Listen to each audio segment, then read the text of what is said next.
दया दाईको माइक चलेन होइन, मैले के सोचिरहेको थिएँ, यसो गरेर वेट नचल्ने माइक भन्दा त खाली नै ठिक छ, खाली नै ठिक छ भन्नुहुन्छ होला है सोचेको है।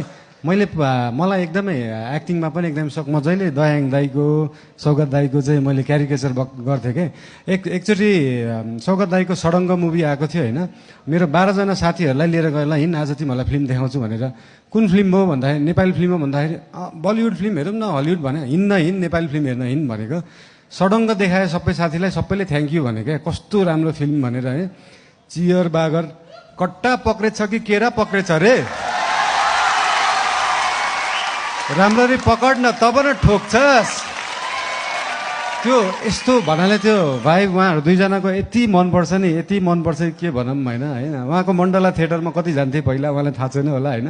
दया दाईको एकदमै ठुलो फ्यान हो म, मलाई त एकदमै स्टार स्ट्रक भइरहेको छ अहिले उहाँलाई देख्दा है। बिग फ्यान अफ यु तपाईँहरूको, एकदम बिग फ्यान है, एकदम बिग फ्यान है। धन्यवाद बालेनजी।